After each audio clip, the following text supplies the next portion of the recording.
Yo, what's up mga kabuhay barko? Magandang araw sa inyong lahat. So for today's video, ang topic natin ngayon ay kung bakit lumilipat ang mga seaman sa iba't ibang shipping company at hindi nag-i-stable sa isang company. So magbibigay ako ng 5 idea kung ano-ano nga ba yung nagiging dahilan o nagiging cause kung bakit lumilipat ng mga company ang mga seaman.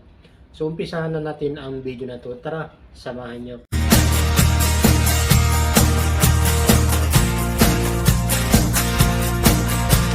Proceed na tayo mga kaboy barko sa top 1. So itong top 1 mga kaboy barko, ito talaga yung nagiging main cause para lumipat ang isang seaman ng isang shipping company, yung mabagal na sakayan o matagal na paghintay. Kasi minsan feeling ng isang seaman ay pinaghintay lang sila o pinaasa ng isang shipping company. Kaya minsan kahit labag sa kanilang kalooban ay lilipat sila ng ibang shipping company para makasakay muli ng barko. So umpisahan na natin. Let's go. Karamihan sa mga seaman ngayon ay bata pa lang nagiging opisyal na at maga nakakakto as a officers. At ito ay nakatipindi sa isang shipping company kung gaano sila kabilis mag-promote ng isang seaman. So bakit nga ba ang seaman minsan lumilipat ng mga shipping company? Unang-una, ang nagiging reason kaya lumilipat ang mga seaman ng isang shipping company ay dahil sa mabagal na sampahan o mabigyan muli sila ng assigned vessel ng kanyang shipping company. Alam naman natin na ang mga seaman kapag tumagal na sa lupa ng 3 months to 10 months ay nagkakaroon na ng mga utang.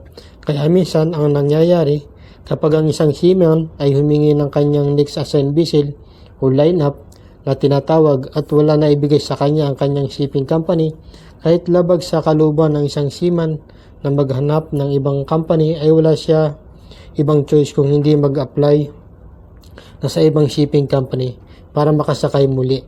Pero hindi naman lahat ng seaman mga kabuhay barko ay lumilipat ng isang shipping company.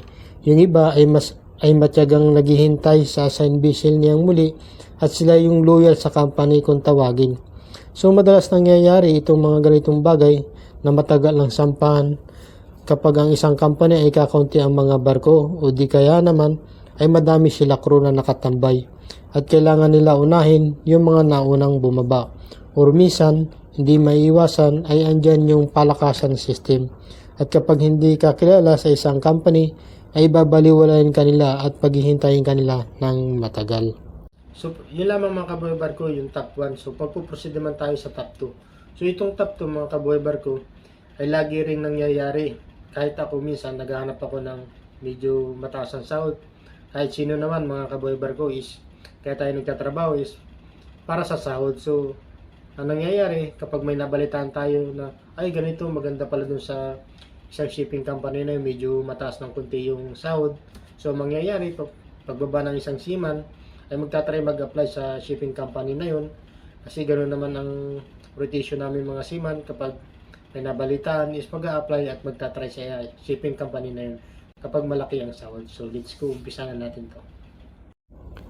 So yung pangalawang reason kaya lumilipat ng isang seaman ng company ay dahil sa sahod na alam naman natin at ito talaga yung madalas nangyayari lalong-lalo na kapag opisyal ang isang seaman at nagdemand siya sa company niya ng sahod na taasan ng konti yung sahod niya sa next contract. Pero minsan hindi napapagbigyan ang isang opisyal kaya napipilitan lumipat ng ibang shipping company lalong-lalo na kapag may nabalitaan sa ibang shipping company na malaki ang iyong sahod or different ang sahod niya. At halos lahat naman ng company ay iba-iba yung rate ng sahod. Kaya minsan yung iba ang habol lang sa isang company is yung makaakto sila as a officer, and then kapag kabisado na nila yung mga trabaho nila at may lakas na sila ng loob ay lilipat na sila ng ibang company. So ganito lang naman ang rotation ng isang seaman. Lilipat ng ibang company after 2 to 3 years, babalik sa dati niyang agency kasi minsan mga kabuhay barko may mga pagkakataon at hindi lahat ng malilipatan ng isang seaman ay na company ay hindi maganda. Top 3. Yung hindi nakasakay ang pinasok ng isang seaman kaya napilitan or umalis ng isang shipping company kasi pag-uwi ng isang seaman o yung kanyang bitbit ay hindi pa rin nakakasakay. So walang choice ang isang seaman na lumipat ng isang shipping company para makasakay yung kanyang relatives or kaibigan, kasi kalimitan naman ganun mga kaboy barko, pagsasampang isang seaman ay may bit-bit lagi para magpasok sa isang shipping company. So itong top 3 mga kaboy barko ay madalas ding nangyayari sa isang seaman na kapag yung pinapasok nila is hindi napasampa sa kanyang agency. Alam naman natin na ang sistema sa Pilipinas sa mga shipping company ay uso yung mga backer system. Kumbaga ang gagawin ng isang seaman sa kanyang ipapasok ay bago siya sumampa ay bibit-bitin niya para matanggap bilang isang kadete o di kaya naman ay may experience na rin sa international. So ang mangyayari, mauna sumampa yung nagpapasok and then pagdating sa barko, tatawagan palagi niya yung kanyang company para mai-follow up yung pinapasok niya. So yung pinapasok naman, sige lang report ng report sa company pero walang nangyayari. May mga pagkakataon na kukunin lang yung papilis nung pinapasok and then sasabihin sa kanya hintay-hintay lang ng tawag. So si Sima naman malapit na bumaba at may pangyayari na hindi pa nakakasakay yung kanyang pinapasok hanggang sa makauwi na yung kanyang backer. Kaya pagdating ni Seaman sa Pilipinas, sunod na contract niya is hindi na siya babalik sa dati niyang agency. Kumbaga hahanap ulit siya ng another company para makasampa din yung kanyang pinapasok. So yan yung top 3 mga kabuhay barko, kaya minsan umaalis din talaga yung mga seaman sa mga kanilang company ay dahil lang sa kanilang mga pinapasok na hindi nakasampa sa kanyang company. Top 4.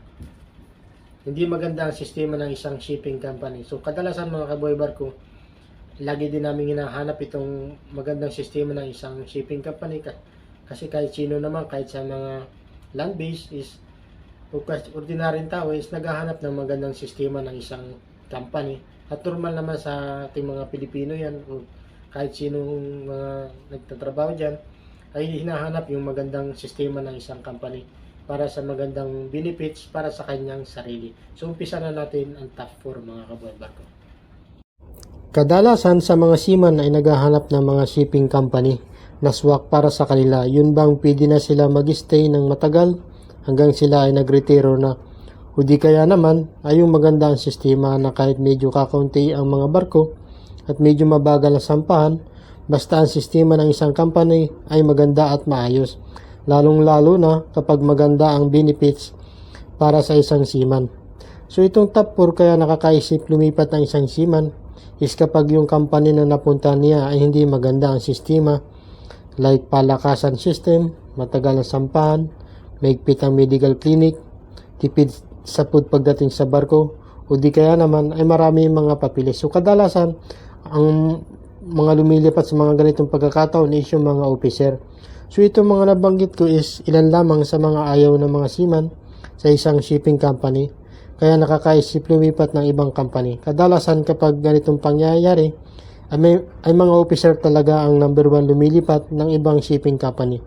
Kasi sila yung mga priority ng mga shipping company, lalo na kapag Big 4 is napakabilis ng makahanap ng ibang company. So yung palas natin mga kabuhay barko, yung top 5 ay yung mga lumang nasampahan ng mga barko ng mga seaman. So kadalasan nangyayari din ito at nagiging dahilan ng mga seaman at hindi din tumatagal sa mga ibang shipping company kapag ang barko nilang nasampahan ay mga luma. So lalong-lalo na kapag nasanay yung mga seaman sa mga bagong barko. Kasi kadalasan ngayon, sa panahon ngayon, ay mga bagong barko na yung lumalabas. Karamihan ngayon sa mga barko at kadalasan ay mga UMS na. Ang ibig sabihin ay unmanned na ang mga barko. Sa madalit sabi ay mga automatic na ang mga machineries. Kaya naman karamihan sa mga seaman ngayon, mas gusto nila sumampa sa mga bagong barko. Siyempre, walang sakit sa ulo at hindi ganong kadami yung problema. Pero kung ikaw ay isang seaman na walang pili sa barko na masasampahan, ay sigurado ako tatagal ka sa isang company, lalong-lalo na kapag sanay ka sumampa sa mga lumang barko. So itong top 5 ay sinama ko kung bakit tumilipat ang isang seaman ng mga shipping company. Dahil kapag ang isang seaman ay sanay sa mga bagong barko na sinasampahan nila at nakasakay sa isang lumang barko, ay sigurado ako malaking adjustment yung gagawin ng isang seaman. Dahil unang-una ay maninibago pagdating sa barko.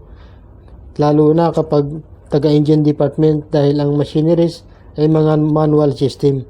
Hindi katulad sa mga new vessel na puro automatic at napakalaki ng pagkakaiba. Kaya naman ang gagawin ng isang seaman ay titiisin na lang muna niya hanggang matapos ang kanyang kontrata. And then pagbaba niya, saka siya magdedesisyon sa kanyang sarili na humanap muli ng panibagong shipping company na hindi luma yung mga barko na mga masasampahan niya or yung mga hawak na barko at mga luma. So dito sa part na to ay kadalasan nangyayari kapag bago ka sa isang shipping company, sa mga lumang barko kanila ilalagay kasi siyempre kapag bago ka pa sa kanila is alam ng isang company na hindi ka makakatanggi, lalong lalo na kapag matagal ka ng nakabakasyon at naghahabol ka na makasampang muli sa barko. So yun lamang mga kabuhay barko for today's video. Sana nagustuhan nyo muli ang video na to at nagkaroon kayo ng idea kung ano nga ba ang nagiging dahilan ng paglipat ng isang seaman sa mga shipping company. So kung bago ka pa lang sa aking YouTube channel at kung nagustuhan mo ang content ko na to o yung video na to, ay huwag mo kalimutan mag-subscribe sa aking YouTube channel. Hanggang sa muli, paalam!